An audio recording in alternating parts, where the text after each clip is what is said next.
I'm going to be straight with you. What I just watched isn't just another political press conference. It's a wake-up call to every freedom-loving American who still believes in truth, in justice, and in standing with our allies against evil. Wow. Our so-called mainstream media is busy spinning lies and twisting the truth. The Prime Minister of Israel just laid it all out raw, unfiltered, and unapologetic. And I've got to tell you, it's exactly what more leaders should be doing. This wasn't some polished, rehearsed, politically correct speech meant to keep everyone comfortable. No, this was a man standing in the middle of a war for his nation's survival, telling the world, we're going to finish this fight with or without your approval. And you know what? I respect that. Because America UCD to have that same backbone. We UCD to know the difference between right and wrong. Between defending our people and letting the enemy walk all over us. Now, listen carefully. Because I'm about to break down the real truth they don't want you to hear. I'm going to turn it over now to Chairman Cassidy, and he'll finish this up while I go vote. Hey, thank you, and thanks for a great hearing. I know it was well attended, so thank you, Senator Tuberville. Really appreciate it. And gentlemen from Alabama, all of you, thank you all for being here. We speak a lot about science of reading.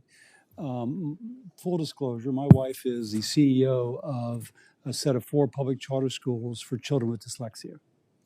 And she'll get referrals from other schools because, well, 20% of us, 20% of everybody watching in this room are dyslexic, according to the folks at Yale. And and those who are recognized, have interventions, sometimes they're just smart enough to get by, or they're mildly dyslexic, they do okay.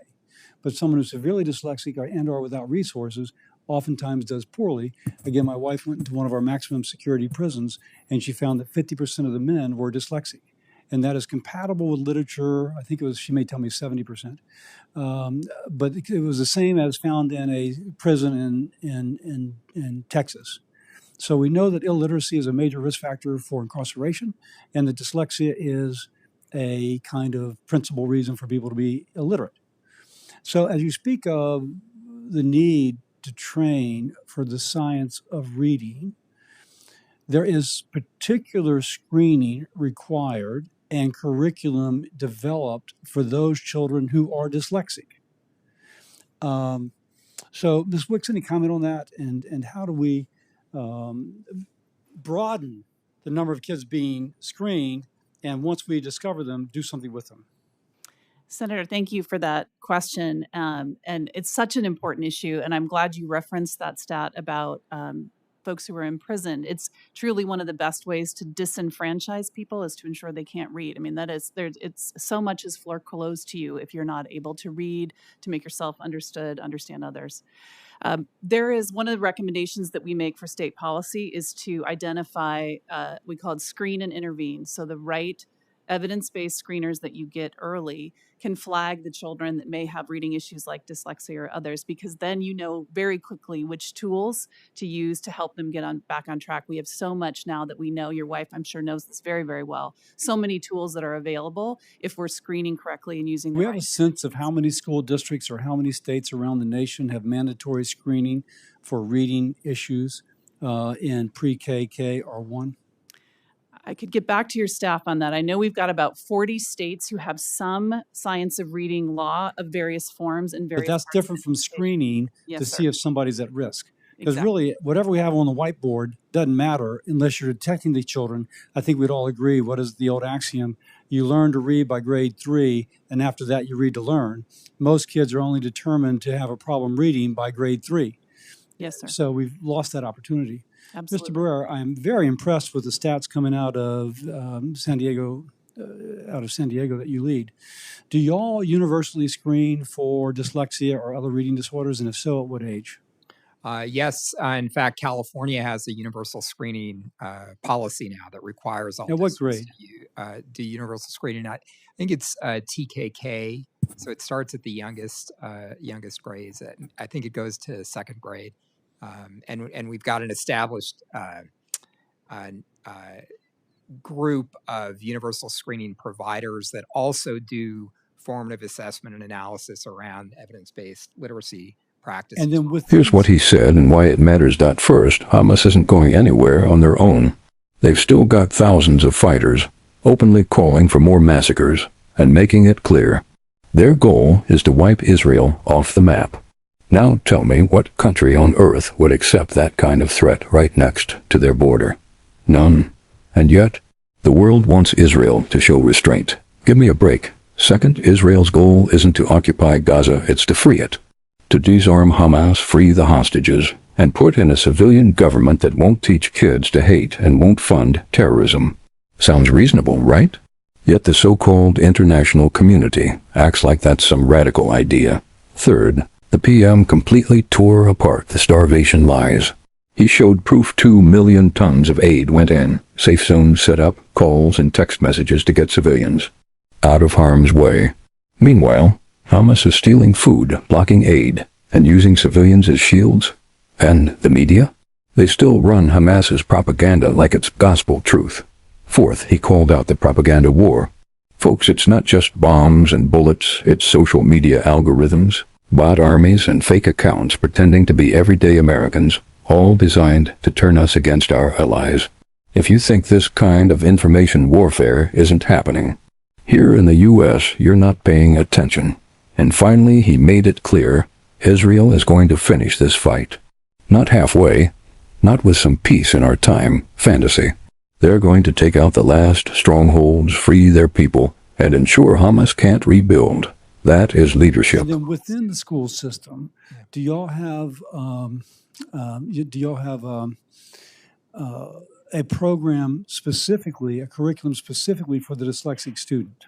Or are they mainstreamed with the others, kind of the same sort of curriculum everybody else is? Well, I think there's curriculum centered, as you know, but then there's also practice. And so if we have the tools, the screening tools in place, which we do, that allows classroom teachers, and if classroom teachers have access to the data and an ability to do that analysis, particularly around formative assessments, that allows teachers to target strategies to... Now, let me ask you, though, I think either Ms. Wicks or Ms. Gentles, or one of you, maybe any one of you, talked about the need for teachers to have ongoing education as regards both the prospective teacher, the actual teacher, on. Yes. And teaching a dyslexic is different than teaching a non-dyslexic, if you will. Yeah.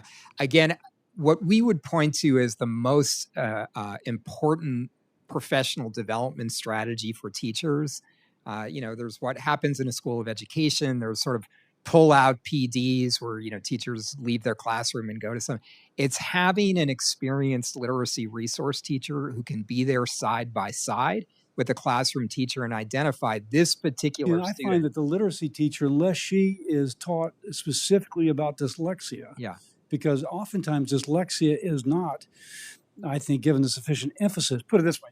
We got 20% of the population is dyslexia. Yes. We got national reading scores that have not improved for decades. 40% of kids of color are reading below basic by what, grade 4? We are failing. Now, something's wrong. So in my mind, it makes sense that we have a bunch of kids poorly diagnosed and are intervened upon with dyslexia, anchoring that so that whatever we do for the others, we are anchored by kids failing to reach their potential because the intervention is not correct. Now, so I say that, and I'm not fussing at anybody. I'm just kind of a cry of the heart to do something. In your school system, and I can imagine your demographic, because I'm a little bit familiar with your neighborhood. What percent of the kids are reading? Do you have that same sort of dismal 40%? I'm not blaming you. I'm asking that 40% reading below basic by grade 3. It depends, obviously on the part of the district. Obviously, it depends where students are when they come into the system. So if we have students that are already 3 years behind by the time they enter kindergarten or TK, then it takes longer to catch those students up. So if you look at the data that we're anticipating for this recently concluded year, the 24-25 year, we're expecting record growth on our summative assessments, particularly driven by Latino students who are socioeconomic. Record growth in terms of student population, or in terms of growth of your score rates? No, sorry, growth of literacy achievement scores for those particular students. And I also want to just put something out there, because I came in late and I have incredible respect for Senator Kaine, worked very well with him. But I think I heard him wondering whether or not charter schools cherry pick or others cherry pick. My wife is the CEO of public charter schools for children with dyslexia. She gets referrals from private parochial and public schools for children who cannot read. You're concentrating people, and when you give them a word-intensive test, you're actually focusing upon their weakness, not upon their strength. And so there can be a converse thing, and I'm sure you'd agree, Mr. Barnett, that you can actually, if you do, as my wife does, specifically reach out to a group which is more academically challenged. Everybody else is referring because they don't want these kids pulling down their median score. So they refer to my wife, and they do a great job. Their scores rise, but you've got something which is concentrated upon addressing a weakness, and that weakness is particularly for a test such as schools are graded by. I'm making a pitch here, and as chair of the committee, you can imagine I'm going to try and do something about it, that a better way to evaluate children would be against themselves year over year, as opposed to a mean of a school against every other school. And that's kind of the mirror image of what Mr. Barnett, the criticism charters get. Oh, you're cherry picking, so your scores are better. No, you can have a score which concentrates those who have the greatest need. You're cherry picking, but you're cherry picking for a sense of mission, not in order to gain your score. So, but I'm a big believer in charters, and I thank you for them. I thank you all for being here. Thank you all for caring about education. Thank you all for traveling to DC. With that, do I have a...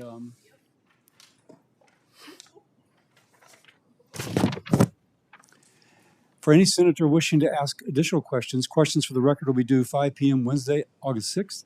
Thank you again for the witnesses for being here. Subcommittee stands adjourned. Here's the bottom line, folks. This isn't just Israel's fight. It's the fight of every nation that believes in survival, sovereignty, and security. Because if terrorists can hold a country hostage, control the narrative, and win over the media, then nitrogen monoxide-free country is safe. Yet it's time we remember what it means to stand firm against evil. Not just in speeches, not just when it's convenient, but always. And here's a message to our leaders in Washington: grow a spine, support our allies, stop funding enemies, and quit bending the knee to fake outrage and media pressure. If Israel can stare down the entire world and say, we'll do what it takes to win, then America can do the same. Because freedom doesn't survive on wishful thinking. It survives when good people are willing to fight for it. Patriots, stay loud, stay informed, and don't you dare let the liars rewrite this story. God bless America, God bless Israel, and God bless every soldier who stands on the front lines of freedom. Cue closing music, fade to channel logo, text on screen. Like, share, subscribe, and keep the truth alive.